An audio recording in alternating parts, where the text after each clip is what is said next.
Every day I wake up, I find it takes all of my willpower to get myself out of bed. There is nothing to look forward to, just another day locked in perpetual suffering and in a world devoid of color. All I'm able to do is drown myself in the few copes that I have, just so that I might escape my current reality for long enough,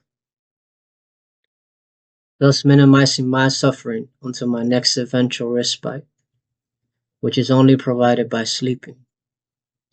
The only time where I'm truly able to be free from it all. In my sleep, there is only the unconscious void, no dreams, only silence and peace. In my waking hours, I ponder on how wonderful it would be to one day fall asleep and never wake again. No more suffering, no more pain, no more sadness. I am not ashamed to admit that I lack the strength required to remove myself from this plane of existence, mainly for two reasons. The first being cowardice, born of my primal instinct to survive and my inability to purge that part of me entirely. The second being my mother. I cannot bring myself to cause my mother that kind of pain by creating a wound so deep that will never heal.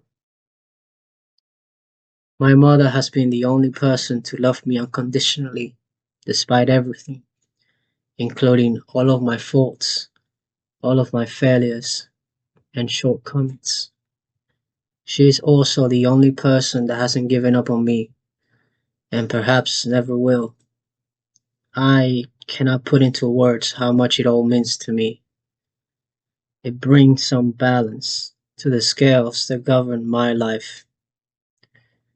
This is enough to deter me from causing her such a wound. I know that I would be justified and be well within my rights to do so, just for having brought me into this decaying world against my will.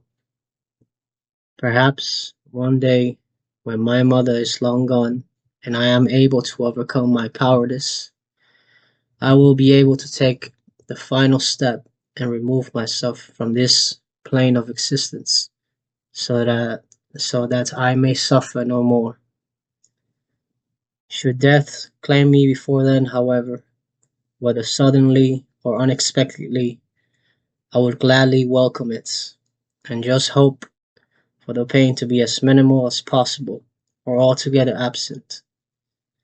Until then, not a single day won't go by where I won't find myself coming to the same conclusion, that it just would have been better to never have been born in the first place at all.